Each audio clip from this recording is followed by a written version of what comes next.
Nigel Mansell s-a născut pe 8 august 1953 în Worcestershire, în Marea Britanie, și și-a început târziu cariera în motorsport. Și-a finanțat singur participările în karting și Formula Ford. În 1976 s-a impus în 6 din cele 9 curse la care a luat startul. În anul următor, deși a fost la un pas de moarte într-un accident în care și-a fracturat gâtul la Brands Hatch, Mansell a luat startul într-un impresionant total de 42 de curse, din care a câștigat 33. Și-a făcut debutul în Formula 3 în același an, la Silverstone, după ce și-a dat demisia de la locul său de muncă, el fiind la bază inginer aerospațial. La fel ca Jim Clark și Graham Hill, i-a atras atenția lui Colin Chapman, proprietarul echipei Lotus, începând să facă teste cu echipa de Formula 1. În 1980 și-a făcut apariția pentru prima dată într-o cursă din Marele Circ în Austria, unde a suferit arsuri în urma unei scurgeri de combustibil în cockpit. A rămas în monopost și a luat startul în cursă, dar a abandonat cu probleme la motor. Lotus l-a angajat apoi în postura de pilot principal începând cu 1981, Mansell obținând primul său podium după doar 4 starturi, în Belgia, la Zolder. A fost însă o colaborare nefastă. De-a lungul celor 3 sezoane ca pilot Lotus, Mansell a abandonat în 34 din cele 59 de starturi, mai mult de jumătate, de cele mai multe ori vinovate fiind problemele de fiabilitate. Prin performanțele sale consecvente și prin reziliența dovedită în state, când și-a împins cu greu mașina peste linia de sosire într-o cursă în care a și condus din pole position, l-a convins pe Frank Williams. Mansell a ajuns la echipa britanicului împreună cu Keke Rosberg în 1985. Pentru britanic a fost un sezon început modest, fără podium până în ultimele curse, în Belgia acesta corectându-și cel mai bun rezultat al carierei cu un loc 2 la Spa. În următoarele 2 curse, la Brands Hatch și în Africa de Sud, a obținut primele victorii ale carierei după 72 de starturi, un record la acea vreme. Mașina celor de la Williams a arătat mult mai bine la startul sezonului 1986, Mansell câștigând 5 curse și ieșind vicecampion în spatele lui Alain Prost. Mansell chiar a condus mare parte din campionat. Cu 19 tururi înainte de finalul ultimei curse din sezon, din Australia, a suferit o explozie de pneu chiar de la conducerea cursei, pierzând titlul. A mai câștigat 6 curse și în 1987, printre care o victorie populară acasă la Silverstone, unde a recuperat 28 de secunde în ultimele 30 de tururi și și-a învins coechipierul, pe Nelson Piquet, în ciuda problemelor cu combustibilul. Mansell a corectat recordul pe tur de 8 ori în timpul cursei, iar depășirea pentru conducere făcută în Stowe a rămas în istorie. Monopostul Williams s-a oprit pe circuit în turul de revenire, fanii invadând circuitul. Mansell, din nou în lupta pentru titlu, s-a accidentat în calificările japoneze și a ratat ultimele 2 curse, Piquet devenind pentru a 3-a oară campion.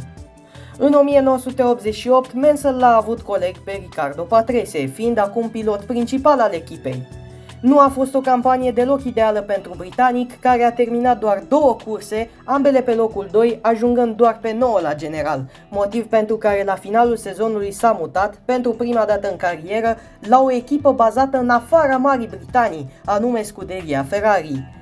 Fiind ultimul pilot selectat personal de Enzo Ferrari, Mansell s-a impus chiar la debutul cu scuderia în Brazilia în 1989 pe un circuit care nu îi plăcea deloc și unde se aștepta să îi cedeze în orice moment cutia de viteze. Mansell ar fi avut chiar un zbor rezervat în cazul în care ar fi părăsit Grand Prix-ul brazilian prematur. Restul anului 1989 a fost caracterizat în schimb de probleme la nivelul aceleiași cutii de viteze. A terminat în final pe 4 în clasamentul piloților după o a doua victorie în Ungaria, cu plecare de pe locul 12 după ce a trecut de Senna pe final. În urma unui sezon 1990 plin de probleme, cu o singură victorie, atât Mansell cât și Alain Prost au părăsit echipa. Mansell chiar s-a retras, dar s-a răzgândit în urma unei oferte primite de la Frank Williams.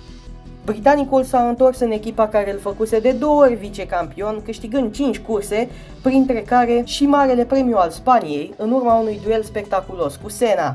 După ce a câștigat la Silverstone, l-a luat pe Senna pe monopost cu taxiul, mașina brazilianului cedând în ultimul tur.